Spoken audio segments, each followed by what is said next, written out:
Mga kwento ni Felmo.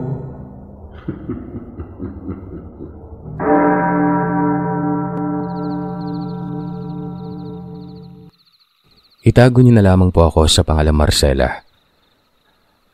Nakatira ako sa lalawigan ng Surigao del Norte. Ang kwentong aking ibabahagi sa inyo ay hango sa tunay na karanasan ng aking inang, tawagin na lamang natin sa pangalang Norma. Yun kasi ang madalas na tawag ng mga taong nakakakilala sa kanya sa lugar namin. Nang minsang tinuturuan ako ng aking ina ng mga aral sa kaalamang nasa kanan, ay naitanong ko sa kanya kung maaari ba siyang magkwento patungkol sa mga naging karanasan niya, sa mga nilalang na nakakalaban niya noong kapanahunan niya pa lamang. Nung una, tumanggi pa ito sa gusto ko dahil wala umano siyang oras para magkwento sa mga ganong bagay. Pero dahil sa kinulit ko siya ng kinulit nun at talagang hindi tinigilan ay napapayag ko na rin siyang magkwento. Sa totoo lang, habang tinuturuan niya ako ay biglang pumasok sa isipan ko kung gaano kaya kagaling ang aking ina pagdating sa pakikipagkumbate sa mga aswang. Gaya ng mga napapanood ko sa palabas ng mga albularyo, manggagamot, o kaya naman ay mga antingero. Pagkatapos nga niya akong turuan at kasalukuyang nagpapahinga na kami ng hapong yon, doon lamang siya nag-umpisang magkwento tungkol sa isa sa mga hindi niya makakalimutang ginamot na pasyente. Madalas namang magkwento ng mga karanasan tungkol sa panggagamot ang aking ina, pero yung sa mga gamutan lamang ang kanyang ikinikwento nun. Di gaya ng kung paano niya nagape ang mga masasamang nilalang. Nang inumpisahan na nga niya ang pagkikwento, ay talagang tumatak sa aking isipan at nagpatunay kung gaano kabusilak ang puso ng aking ina at gaano siya katapang noong kapanahunan niya pa. Dekada 60 nang mangyari ang kaganapang ito.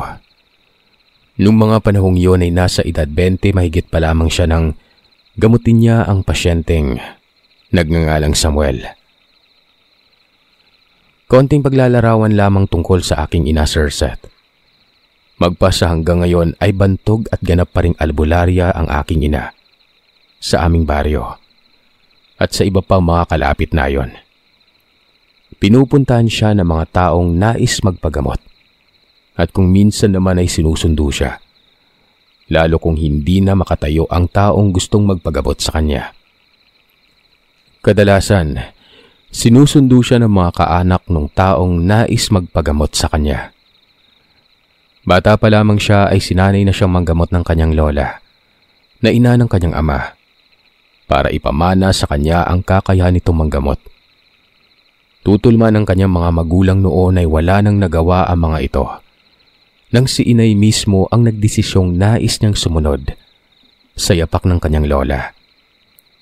Noon pa man raw kasi malaki na ang kanyang paghanga sa lola niya, sa kadahilan ng halos lahat ng mga taong lumalapit rito ay napapagaling ng walang kahirap-hirap. Kapag may napapabalitang aswang sa kanilang lugar, ang kanyang lola rin ang siyang takbuhan at hinihingan ng tulong dito para mapalayas o hindi na mananalasa ang aswang na nagbabalak maminsala sa kanilang lugar. Nakakitaan din ang aking ina ng talento at kakayahan ng kanyang yumaong lola. Kaya naman hindi ito nagdalawang isip na turuan at gabayan siya, at hindi kalaunan ay ipinamana sa kanya ang karunungan at kaalamang tanga nito mula sa larangan ng kanan. Sa pagdaan nga ng mga panahon, ay marami nang nakakasagupang mga iba't ibang uri ng mga elemento at mga aswang si Inay Norma.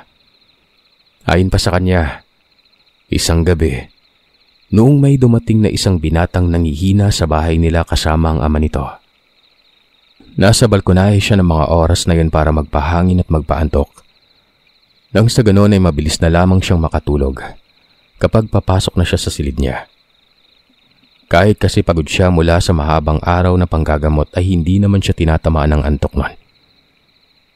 Habang papalapit pa lamang ang mag-ama, ay nasipat niya na akay-akay ng matandang lalaki ang anak nitong binatang sa palagay niya ay kaedaran niya lamang. Grabe, gabing-gabi na ay may pumupunta pa rin dito. Tayong nasambit niya sa kanyang isipan. Nagmamadali na siyang lumabas ng bahay at tinungo ang mag-amang papalapit nun. Kaagad niyang nilapitan ng mga ito at tinulungang akayin ang lalaki pagkatapos ay ipinasok na sa loob ng bahay. Sa unang tingin ay hindi kaagad namukhaan ni inay ang binata dahil sa kalunos-lunos nitong sinapit. Maging ang mukha kasi nito ay tinutubuan na ng mga galis o kagid kung tawagin sa amin. Kung hindi niya pa ito tinitigang maigi, ay hindi niya malalamang ang kanyang dating kamag-aral pala ito. Kaya napakunot ang kanyang noo at naitanong sa isipan kung ano ang nangyari sa binata. Nang saglit niyang naalalang may pagkapasaway at sakit sa ulo ang binata noong nag-aral pa lamang siya. Kaya napabuntong hininga na lamang si inay at napapailing nun. Kawawa naman. Marahil ay napag-interesan siguro ng mga masasamang nilalang. Ayan kasi siguro, hanggang ngayon, pasaway ka pa ring tao. Muling nasambit niya sa kanyang isipan nun. Nung maihiga na ang binata sa papag ay laking pagtatakan inay sa kadahilan ng wala siyang kakaibang presensyang nararamdaman.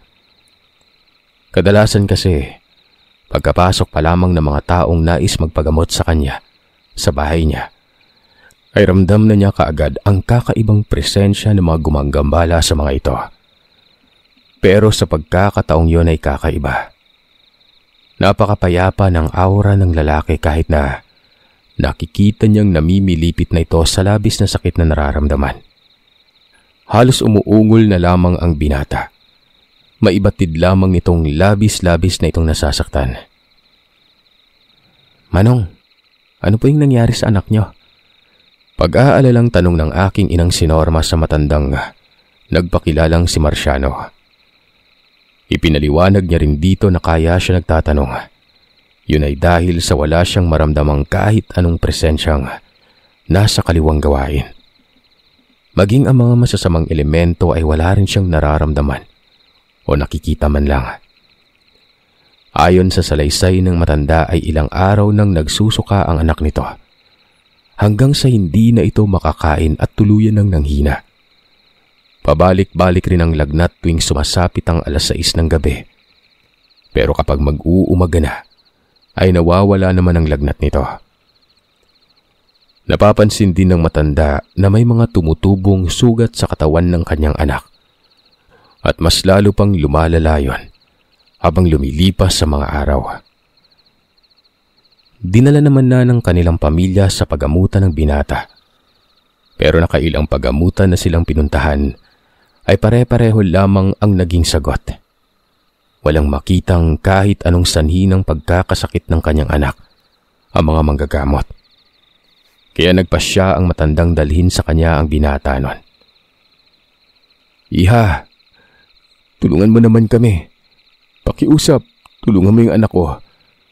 Hindi ko na kasi alam kung sino pa ang lalapitan ko para lamang mapagaling yung anak ko. Halos maubos na yung lahat ng perang na itabi namin para lamang magamot siya. Pero wala pa rin nangyayari. Sa tingin ko nga sa bawat araw na nagdaan ay parang mas lalo pang lumalala ang kanyang sakit. Pagmamakaawang wika ng matanda sa kanya. Nakaramdam ng pagkahabag ang aking ina. Kaya naman tiningnan niya ang dating kaklase niya at muling napatingin sa matanda nun. Sa isip-isip niya pa, umiral na naman siguro ang pagkasutil ng dati niyang kaklase, kaya sinapit nito ang ganoong klaseng karamdaman. Hindi po ako mangangako pero susubukan ko pong siriin kung ano ang karamdaman ng anak niyo. Mahinahong sagot naman ang aking ina. Maraming salamat, iha. Maraming salamat talaga. Maluhaluhang saad ng matanda at hindi nito maitago ang pag-asang nararamdaman. Ayon pa sa kwento ng aking ina, noong hinahawakan niya na ang binata, ay nakita niya sa kanyang balintataw ang isang pangyayari nun.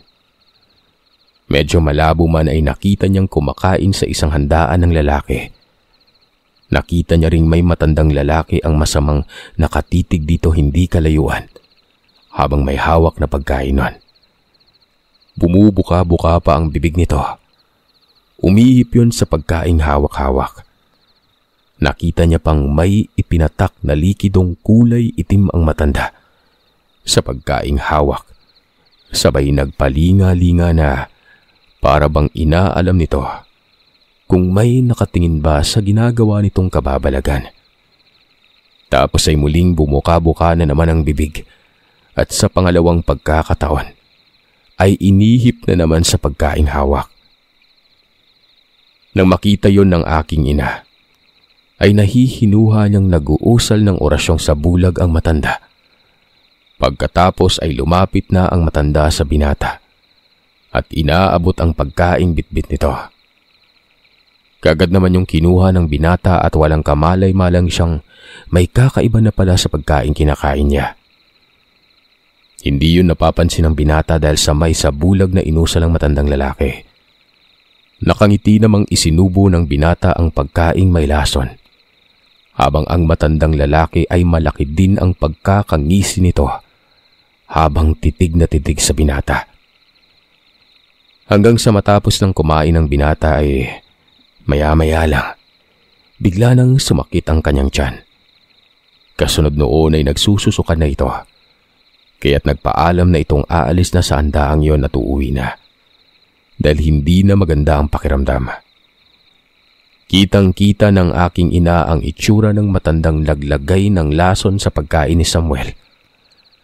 Aura pa lamang ng matandang yon ay tiyak niyang malaki ang kaalaman nito pagdating sa larangang nasa kaliwang gawain. Nakakatakot at nakakakilabot din ang presensyang bumabalot sa buong pagkatao ng matanda. Pero kahit ganun pa man, hindi yun pinansin ni inay.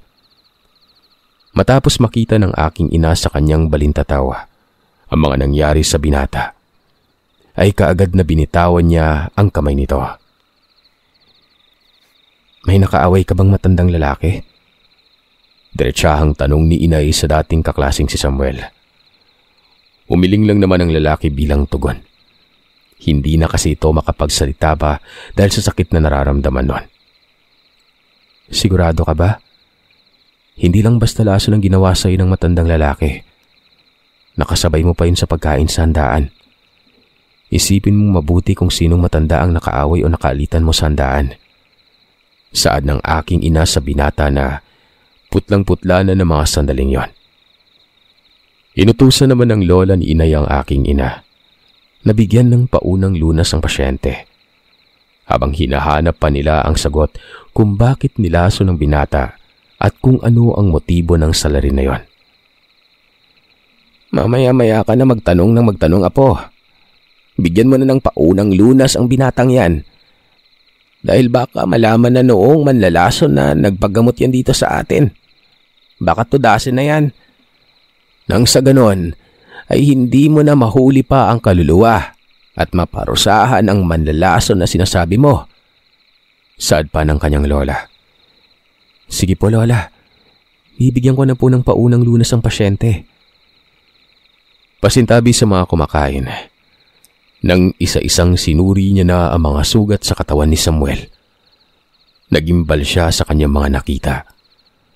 Sandaling napaatras si inay nang may lumabas na kulay berdeng, napakaliit, na gumagalaw sa sugat niya. Sa tanang buhay ni inay ay yun ang unang beses niyang makakita ng ganong klase, na nagmula pa sa loob ng sugat ng binata. Nandiri talaga siya sa nakita niya noon, Sir Seth. Pero dahil sa manggagamot siya, hindi niya yun ipinahalata sa mag-ama. Baka kasi isipin ng mga yung napakaarte niyang babae. Nung suriin niya yon kung ano at tinitigang maigi, nagimbal siya sa kanyang nakita. Dahil sa natuklasan niyang isa yung maliit na lintang lupa. Yun bang tinatawag ng karamihang halimatok? Doon nakumpirma ng aking ina na maaaring nilason at binarang ang binata. Kung ano ang rason ng salarin, ay hindi niya palubos matukoy nun. Inutusan ng aking ina ang matandang lalaki na kung maaari, ay hubarin nito ang damit ng binata para masuri niya lahat ng sugat nito. Nang maghubad na ang binata, ay doon mas nagimbal ang lahat sa loob ng bahay. Sa kadahilan ng biglang umalingasaw ang buong paligid nun. Matapos maghubad ng lalaki, amoy malansa, punong-puno na ng sugat ang buong katawan ng binata at may mga kulay berde pa na gumagalaw-galaw sa mga sugat nito. Tila ba sinisipsip na mga kulay berde na linta ang mga sugat ng lalaki, kaya mas lalo pang lumala at nagnanaknak yon. Saglit na nagpaalam si inay at pumasok ito sa silid niya, kasama ang kanyang lola Gracia. "Oh, anong problema, apo?" tanong ni Lola Gracia sa kanya. Agad namang nakita ng kanyang lola ang pagkabahala sa itsura ni inay. "Nababahala ako, Lola. Hindi ko matukoy kung sino yung matandang lumason at ano yung dahilan niya at nagawa niya yun sa binata. Pero alam ko, napakalaki ng alam nito pagdating sa kaalaman ng kaliwa." Nag-aalalang tugon ni inay noon. "Magtiwala ka lamang sa kakayahan mo, apo. Sundin mo lang ang ipinapakita sa iyo ng iyong balintataw at pagkatiwalaan mo ang kaalaman at tangan sa panggagamot. Kung hindi mo man matukoy sa ngayon ang mga salarin noon sa binatilyo, may oras pa naman. Hindi pa mamamatay ang binatilyong yon." Pagpapalakas ng loob ni Lola Gracia kay inay. Nakakaramdam man ng paghihina ng loob si inay. Pilit niya itong nilalabanan at muli na silang bumalik sa kinaroroonan ng mag-ama. Umihip ng orasyon ng aking ina, kontra sakit sa mga balat, at inihip yon sa katawan ng binata. Dito ay mabilis namang nagsigalawan ang mga nakadikit na maliliit na linta sa mga sugat ng binata, at isa-isang nalagas yon. Halos masuka-suka si inay sa nasaksihan niya pero pilit niya yung nilalabanan. "Hindi makatao yung may gawa sa'yo nito, Samuel. Ano ba yung dahilan at dobling pahirap ang ginawa sa'yo ng matandang yon?" tanong ng aking ina habang nilalapitan ng paunang lunas ng binata. Hindi naman makahagilap ng sagot ang binata dahil wala siyang makitang dahilan kung ano ang kanyang kasalanan. Napaluha na lamang si Samuel habang iniinda ang mahapding mga sugat niya. "Wala ka ba talagang matatandaang kakaibang pangyari, Samuel? Alam mo kasi napakagaling nung taong may gawa sa'yo nito. Kahit anong gawin ko, hindi ko matukoy-tukoy kung sino yung matandang yon at kung saan siya nakatira," sabi pa ni nanay. "Pasensya na talaga. Hindi ko talaga matandaang may nakaaway ako sa andaan eh." Utal-utal na tugon ni Samuel. Napabuntong hininga na lamang ang aking ina. Itinuloy ang ginagawang panggagamot. Inabot na sila ng hating gabi ng mga sandaling yon, pero hindi pa rin sila tapos sa gamutan.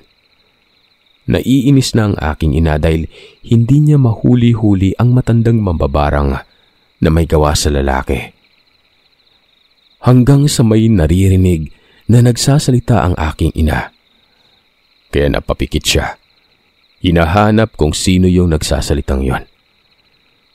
Nang muling mahawakan ni inay ang binatilyo, ay nakita niya ulit sa kanyang balintataw ang matandang lalaking nagbigay ng pagkain sa binata. Pero sa pagkakataong yon, nasa isang madilim na silid ito. Nakita niyang may mga kandilang nakatirik sa palibot ng matanda. Bumubuka-buka na naman ang bibig nito na tila ba nag-uusal na naman ang orasyon. Nakita niya pang ang kulay berdeng lintang lumalabas sa mga sugat ng binata ay gumagapang sa katawan ng isang sanggol na wala ng buhay. at hawak-hawak yun ng matandang lalaki. Nakakarinig din siya ng dangoy-ngoy ng isang babae na para bang nagsusumbong ito sa matandang lalaki. Bakas ang hinagpis at sakit sa boses nito. Agad na nabalik sa ulirat niya si inay nang mabitawan niya ang binata. Sa kadahilan ng namimilipit na naman ito sa sakit na nararamdaman. Doon ay nakumpirma ni inay na hindi lamang basta matandang hiluan ang kanyang nakita. Bagkos ay hiluan at mambabarang din ito na may lahing aswang. Alam ko na kung bakit dobleng pasakit ang ginagawa ng salarin sa binatang to. May tinatagong lihim yung anak ninyo, Mang Marciano. Mali ka ng sinalbahe, Samuel. Nakikita kong tinitiyak ng matandang babaeng yun ang kamatayan mo kapag pinatagal ko pa ang gamutang ito. Hindi lang simpleng mambabarang at hiluan ang dumali sa'yo. May lahing aswang din yun. Pagsasalaysay ng aking ina, habang naghahanda ito ng mga pangontra sa aswang. Nais nitong ialay sa demonyong pinaglilingkuran nito ang kaluluwa ng binata, kapalit sa kaluluwa ng bata, para maibalik ang buhay ng sanggol, at mas lalo pang lumakas ang angkan nila. Dagdag ni inay. Ayon pa dito, taon-taon nag-aalay ng kaluluwa ng tao ang mga ganitong uri ng aswang upang hindi ang kanilang kaluluwa ang kunin ng demonyo at hindi sila manghihina kailanman. Madalas ay kung kaninong kaluluwa lamang ang inaalay ng mga ito. Subalit sa pagkakataong to ay malaki ang galit ng matandang lalaki sa binatilyo. Kaya naman walang ano-ano ay kaluluwa kaagad ni Samuel ang iniaalay nito sa demonyo. Ngayon pa lamang, mangumpisal ka na at humingi ng tawad sa may kapal dahil sa nagawa mo. Lubos na malaking kasalanan sa Diyos ang pag-iwan sa anak mo. Bumalik ka na lang kapag handa ka ng harapin ang kasalanan mo, Samuel. Pasensya na, hindi kita matutulungan sa ngayon. Saad ng aking ina, bago tuluyang pumasok sa silid tulugan niya pagkatapos ay isinara ng muli ang pintuan. Labis-labis ang panghihina ni inay sa nalaman niya. Nakabuntis ang binatilyo. Ipinalaglag nito ang sanggol na nasa sinapupunan ng babae. Tiyak ni inay na hindi matanggap ng babae ang pagkawala ng kanilang supling. Kung kaya naman ay nais nitong humingi ng hustisya at buhayin muli ang bata. Batid din ni inay na ang matandang nakikita niya sa kanyang balintataw ay posibleng ama o lolo ng babaeng yon. Dahil sa pagod, ay agarang nilamon ng antok si inay at nakatulog. Hindi naman na siya inistorbo pa ni Lola Gracia at ng kanyang mga magulang. Dahil batid din ng mga ito ang kalagayan niya. Nang sumunod na mga araw habang nanggagamot si inay ng iba pang may mga sakit, muling dumating ang binata at ang ama nito. Sa pagkakataong yun ay halos hindi na makalakad ang lalaki. Marami ang nakakakita rito at nag-umpisa na ang bulong-bulungan ng mga taong nagpapagamot kay inay. Ang iba, nandidiri sa lagay ng bitata. Hanggang dito na lang muna yung gamutan natin. Sa susunod na araw ko na ipagpapatuloy yung panggagamot sa inyo. Maaari na kayong umuwi at bumalik na lamang. Salamat po at pasensya na. Wika ni inay. Saka tumayo sa kinauupuan niya. Iniligpit ang mga aparatos niya sa panggagamot. Nagsialisan na rin ang mga taong nakapila para magpagamot kay inay. Maging ang mag-ama ay aalis na rin sana dahil sa sinabi ni inay nun. Pero bigla siyang nagsalita.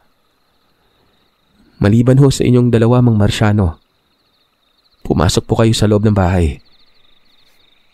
Agad namang tumalima ang dalawa sa sinabi ni inay at inalalayan ni Lola Gracia ang dalawa. Nang makapasok na sa loob ang dalawa at nakahiga na sa papag si Samuel, ay umupo na si inay sa harap nito.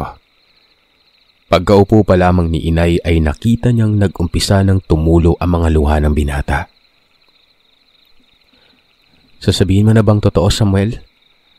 Seryosong tanong ni inay sa binata matapos maiupo ng maayos nun. Saglit na natahimik ang buong paligid. Nagkaroon ako ng nobya, si Lucia. Matagal na kaming hiwalay, maglilimang buwan na. Bigla na lang siyang nagpakita ulit at sinabi niya sa akin na buntis siya noon. Hindi ko alam kung paano nangyari yon. Walang nangyari sa amin magmula nang maging kami. 3 buwan lang yon. Tinanggap ko siya kahit alam kong bali-balita na angkan sila ng mambabarang at mga aswang. Pero hindi ko tanggap yung pagtataksil niya sa akin. Pagtataksil? Malaman kong hindi lang pala ako yung nobyo niya. Kaya doon natapos yung relasyon naming dalawa. Nung nakaraang linggo lang na magbakita siya at sinabi niyang ako ang ama ng dinadala niya at kapag hindi ko daw pinanindigan yung bata, ipapalaglag niya. Tinanggihan ko siya dahil alam naman naming dalawang walang nangyari sa amin eh. Bakit sa akin niya ipapaako yung dinadala niya? Yun ang huling usap namin. Magmula noon, nag-umpisa na ako magkasakit. Ramdam ni inay ang sinseridad nito sa kanyang mga sinabi. Kaya naman hindi na nagsalita pa si nanay. Tumayo na lamang ito para isara ang mga bintana sa bahay nila. Habang nagkikwento kasi ang binata noon, ramdam ni inay ang malakas at kakaibang presensyang umaaligid sa labas ng bahay nila.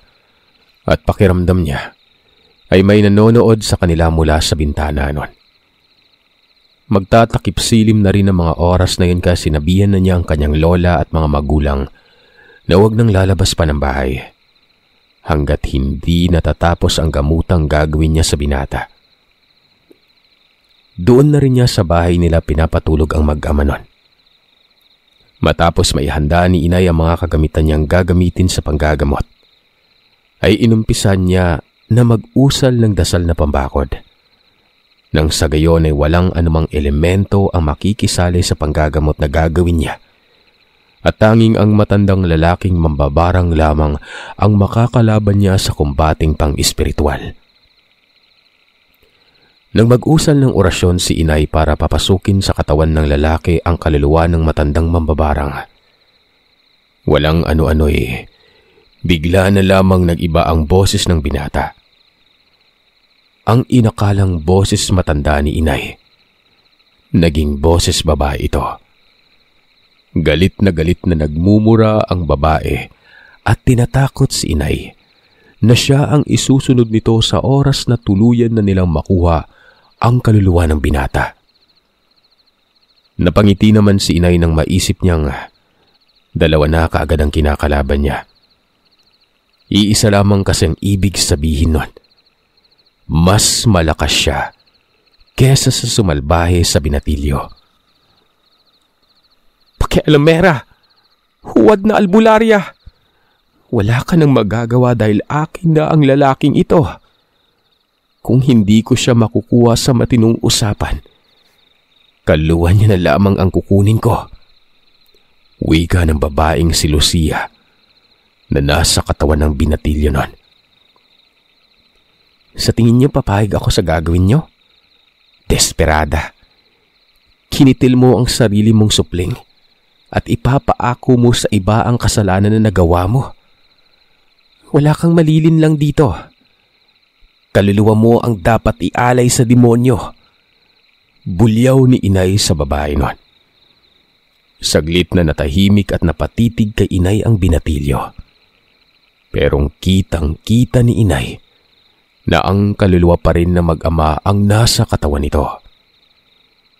Ilang segundo pa itong natahimik at nahihinuha ni inay na nagtatalo ang mag-ama sa kabilang banda. Nagkamali ka ng binarang tanda. Dahil sa ginawa mo, kaluluwa ng anak mo ang nasa laylayan ng impyerno. Ilang sandali pa ay muling nag-usal ng orasyon si inay. Matapos yun ay bumulahaw na lamang sa kanilang paligid ang napakalakas na huni ng ibon. Nang marinig yon ni inay ay bahagya siyang naalarma. Pero kahit ganun pa man, Minadali na niya ang pakikipagkumbating espiritual sa matandang lalaking hiluan at mambabarang. Mas mapapadali kasi ang paggapi niya rito sa kadahilanang wala na ang babaeng kasama nito. Habang nakikipaglaban si inay sa matanda, ramdam niya ang napakabigat na presensyang umaaligid sa labas ng bahay nila noon. Maging si Lola Gracia ay tumulong na rin kay inay sa pakikipaglaban sa matanda. Nang sa ganon ay mabilis nila itong matalo. Matapos mag-usal ni inay ng orasyong pamarusa, ang kaninang nagwawalang si Samuel bigla na lamang nawalan ng malay matapos banggitin ni inay ang katagang Amen. Nang mawala ng malay ang binata kasunod nun, bigla na lamang may bumagsak sa may bubungan ng bahay nila inay na animoy isang bugkos na bunga ng niyog na nahulog mula sa puno. Malakas yun, kaya agad na naalarma ang mga magulang ni inay at si Lola Gracia. Dali-daling inutusan ni Lola ang mga magulang ni inay na tiyaking nakasarang maigi ang lahat ng maaaring madaanan ng kung sino mang nasa labas. Batid kasi nilang aswang na ang bumagsak sa kanilang bubungan. Kasunod kasi nun, ay umalingasaw na rin sa paligid nila ang mabahong amoy na para bang may nabubulok na langis. Kung nakaamoy na po kayo ng nabubulok na langis ay mas mabaho pa ito kesa sa nabubulok na isda. Nang matiyak na ni inay na nagapi na nila ang matandang lalaki sa kabilang ibayo, ay mabilis na niyang inihanda ang mga kagamitang pangontra sa nilalang na aswang. Nais ni inay kalabanin mag-isa ang nilalang na sumugod sa kanila noon. "Dumito lang kayo, Lola. Ako nang bahala sa lapastangang nilalang na yan," wika ni inay. Akmang pipigilan pa siya ng kanyang ama nang awatin ito ni Lola Gracia. "Mag-iingat ka, apo. Lakasan mo ang paniniwala mo sa may kapal nang sa gayon ay walang kahirap-hirap mong matalo ang animal na yan," sambit ni Lola. "Sigurado ka ba, anak? Ayaw mo bang tulungan kita?" tanong ng kanyang ama na mababakas ang pagkabahala sa mukha nito. "Huwag kayong mag-alala, tay. Sisiguraduhin kong buo po ako makakabalik dito." Ilang sandali pa ay nakarinig na sila ng pag-angil sa labas ng kanilang bahay na mahahalata mo talagang gigil na ang nilalang sa labas nun. Nakakakilabot at nakakapanindig balahibo ang angil nito. Bago pa man makalabas ng bahay si inay, muli itong nag-usal ng orasyong gagabay sa kanya sa kakaharaping laban. Nang makalabas na ang aking ina ay saglit niyang pinakiramdaman ng paligid nun. Madilim na ang kapaligiran. Tanging sinag ng buwan na lamang sa kalangitan ang nagsisilbing liwanag. Nang dumako ang paningin ni inay sa talahibang parte ng labas ng kanilang bahay, nakita niya ang pares ng mapupulang mga matang direktang nakatingin sa kanya. Tila ba inaabangan nito ang mga susunod niyang gagawin? Nang makita yon ni inay ay mabilis niya itong sinugot. Naghabulan pa sila ng nilalang hanggang sa makarating sila sa kagubatan upang doon makipagsagupaan sa nilalang na may gawa ng kung anumang kulam sa binatang yon. Batid ni inay na gustong-gusto siyang paslangin ng aswang sa kadahilanang alam niyang ito lamang ang tanging paraan. Nang sa gayon ay hindi mapunta sa impyerno ang kaluluwa ng aswang na sumalakay sa kanila. Kailangan ding paslangin ni inay ang aswang na babae dahil iyon lamang ang tanging paraan para matanggal niya ng tuluyan ang kulam at hilo na ginawa ng mga ito sa binatilyo. Nang sa ganon din ay hindi na muli pang bumalik ang sakit ni Samuel. "Nasaan ka na, aswang? Nandito na ako. Gusto mo ako makasagupa, di ba? Magpakita ka at magduelo tayong hayop ka! Matapang na sigaw ng aking ina habang hawak-hawak nito ang latigong gawa sa buntot ng pagi na pamana pa ng kanilang mga ninuno. Ilang sandali pa ay isa-isang naglabasan mula sa mayayabong na talahiban ang dalawang sigbin. Nakakatakot at nakakasindak ang itsura ng mga ito. Subalit hindi mapigil ni inay ang matawa dahil sa nakatuwad at nakabukaka ang mga sigbing nakikita niya na animoy na duduming aso mga yon. Nagaangil ang mga itong dahan-dahang papalapit sa kanya. Ilang sandali pa ay bigla na lamang nagbago ng anyo ang isa sa mga ito. Bigla itong nagkatawang tao habang ang ulo nito ay halimaw na asong mapupula ang mga mata. Mahaba ang buhok at may mga pangil na nagsisilabasan dahil sa tulis nun. Walang humpay pang pumapatak sa lupa ang mga laway ng nilalang. Nakakarinig na ng pag-angil ang aking ina at mga huni ng wakwak. Masyado kang pakialamera, babae ka. Total naman ay hindi ko makukuha si Samuel. Mas mabuting ikaw na lamang ang aming ialay sa aming mahal na Panginoong sinasamba. Wika ng aswang at nanlilisik ang mga mata nitong nakatitig sa aking ina. Bakit? Sa tingin mo basta-basta niyo ako matatalo? Nagkakamali kayo. Nakalimutan niyo atang pinagmulan ng aking angkan. Mga hangal talaga kayong mag-ama. Anya ng aking ina at kaagad na itong kumilos para makipagsagupaan sa mga masasamang nilalang na yon. Isa-isang sinugod ng aking ina ang mga aswang. Pero maliliksi ang mga ito, kaya't nahirapan siyang matamaan ng mga yon. Bawat hataw ni inay ng hawak niyang latigo ay mabilis itong naiiwasan ng sigbin at ng aswang. Ilang sandali pa ay may ibinato sa hangin ang nilalang na pangtigalpo at kaagad na tamaan ng aking ina. Sandaling hindi makakilos si nanay kaya nag-usal siya ng dasal pantawag sa kanyang mga kaibigang tagagabay mula sa kanan. Hindi kasi inakala ni inay na maging ang babaeng aswang ay may kaalaman din pagdating sa mga lihim na karunungan. Mabilis na lumitaw sa harapan ng aswang ang gabay ni inay at galit na galit itong iwinaksi sa pamamagitan ng hangin ng aswang na tumigalpo sa aking ina.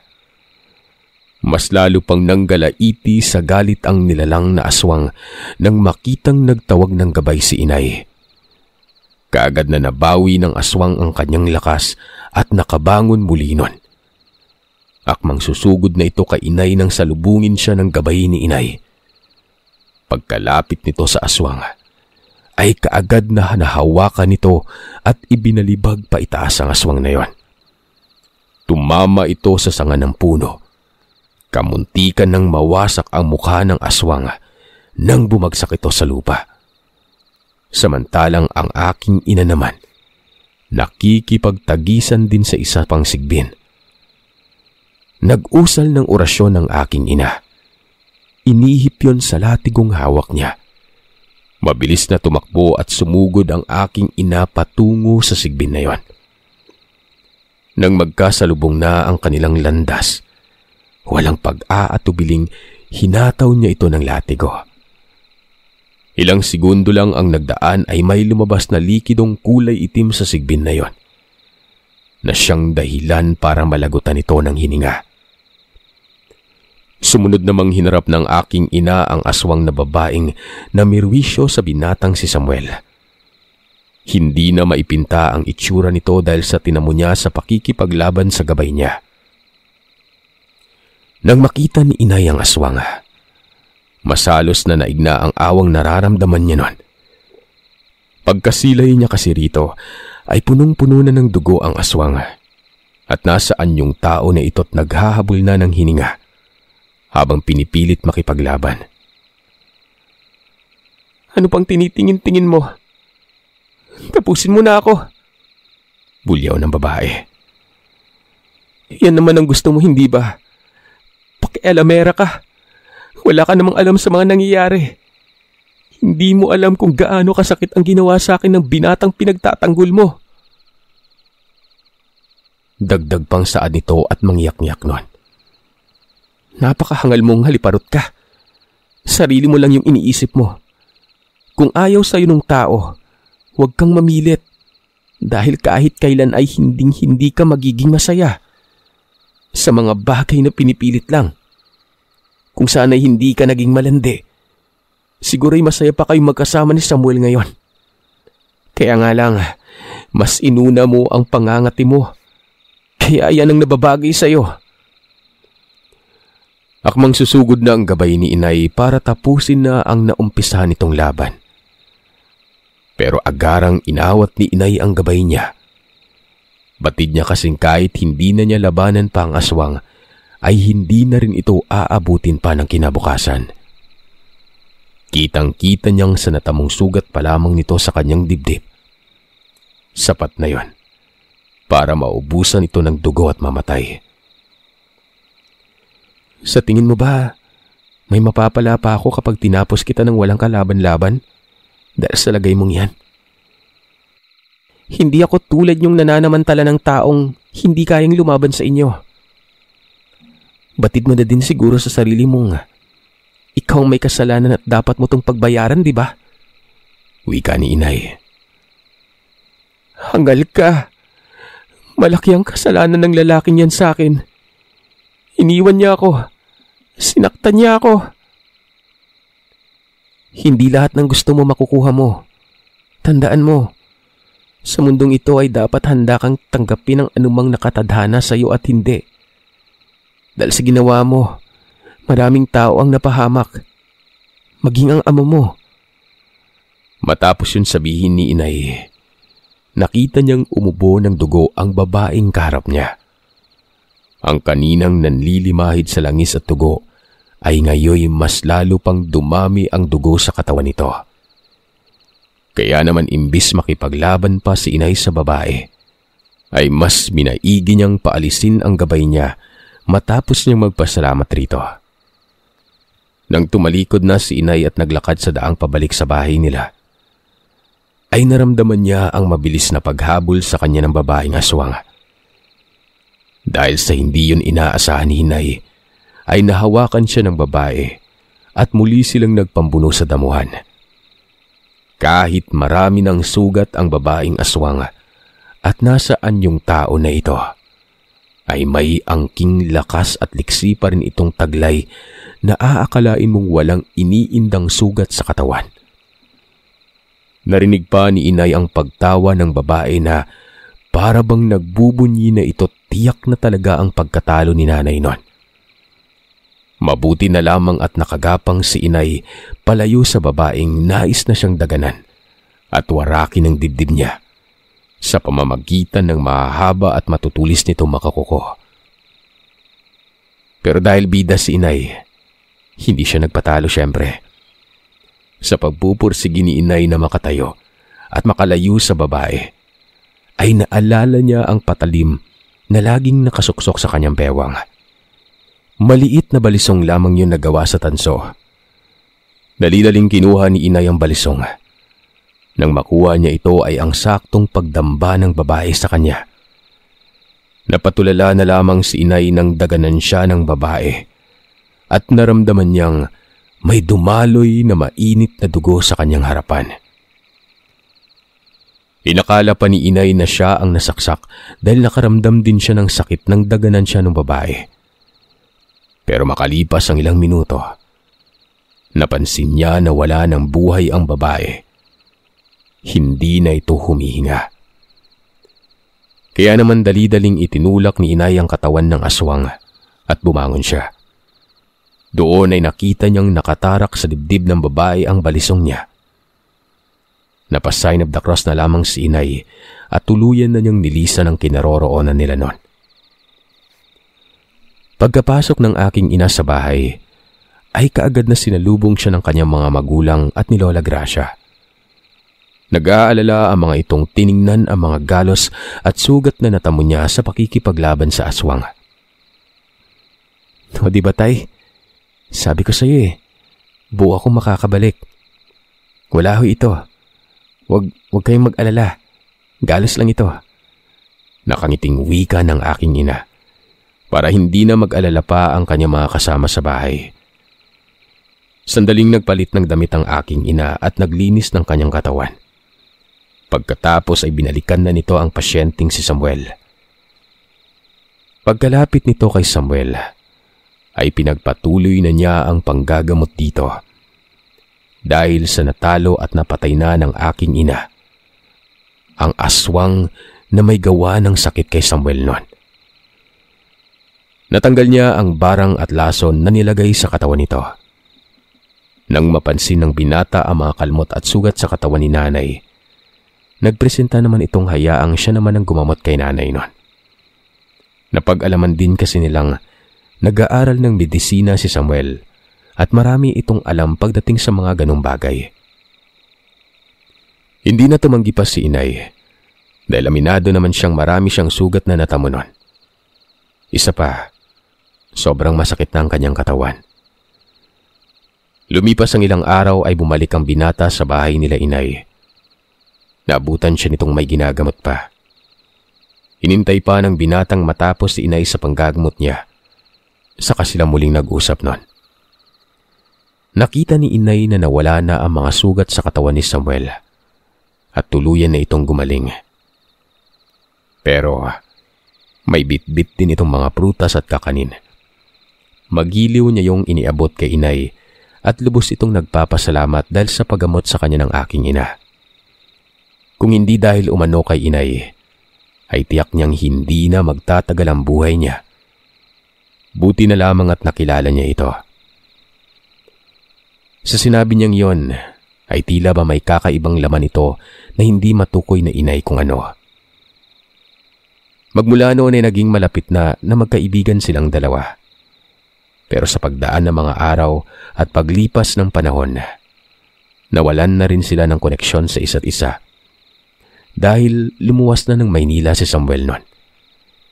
Subalit ang pangyayaring yon sa buhay ni inay ay ang isa sa mga hindi niya malilimutan. Nang tanungin ko si inay kung may namagitan ba sa kanila ng binatang si Samuel, tanging ngiti lamang ang isinagot niya sa akin noon.